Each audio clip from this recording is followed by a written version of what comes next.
इंदौर के चंदननगर थाना पुलिस ने पॉकेट गवाह मामले में सुप्रीम कोर्ट में किरकिरी होने के बाद भी इंदौर पुलिस ने कोई सबक नहीं सीखा।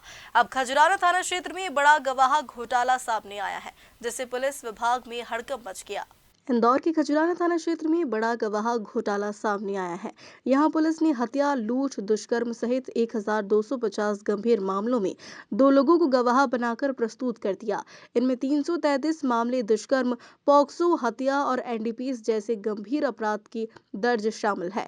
इतना ही नहीं, कुछ केस ऐसे भी हैं जिनमें पॉकेट गवाहों को भी जानकारी नहीं थी कि उनका नाम गवाह के रूप में शामिल है। पुलिसकर्मियों ने ही उनकी जाली हस्ताक्षर कर बयान दर्ज कर लिए।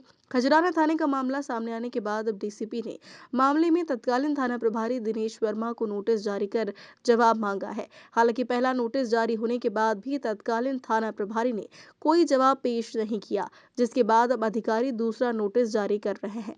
एक विभागीय जांच मुझे पुलिस आयुक्त महोदय द्वारा दी गई है, जिसमें तत्कालीन थाना प्रभारी खजराना दिनेश वर्मा जी का एक प्राथमिक जांच थी। जो उस समय जो एसीपी खजराना थे जयंत राठौर साहब, उनने उनकी प्राथमिक जांच की थी, जिसमें कुछ प्रकरणों में पॉकेट गवाह पाए गए थे। तो उसी की विभागीय जांच मुझे दी गई है। अभी मेरे पास जांच प्राप्त हुई और मैंने जो भी है उसमें साक्षी, जो भी अभियोजन साक्षी हैं, तत्कालीन एसीपी खजराना, थाना प्रभारी खजराना और जो लोग हैं उनको नोटिस जारी किए गए और उसमें नोटिस के आधार पे अग्रिम कार्रवाई की जा रही है। सर, किन-किन घटनाओं में से तकरीबन बताए जा रहे हैं 120 मामलों में ये पॉकेट गवाह उपस्थित हुए?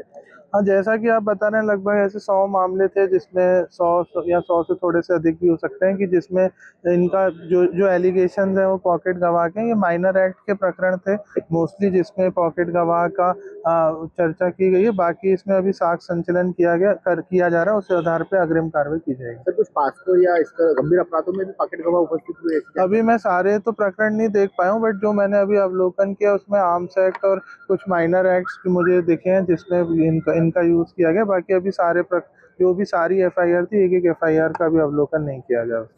उस सिस्टम को वर्कआउट किया जा रहा है, जैसे कि माननीय सर्वोच्च न्यायालय में भी अभी याचिका लगी थी, और उस पे जो है मतलब पुलिस अभी वर्कआउट कर रही है कि ये जो समस्या पुलिस कर्मियों को आती है, तो उसके लिए एक एसओपी निर्धारण किया जा रहा है और उस हिसाब से अग्रिम पालन किया जाएगा। इंदौर में एक के बाद एक अलग-अलग थानों से इस तरह के पॉकेट गवाहों का मामला सामने आने के बाद पुलिस की कार्य प्रणाली पर कई सवाल खड़े हो रहे हैं।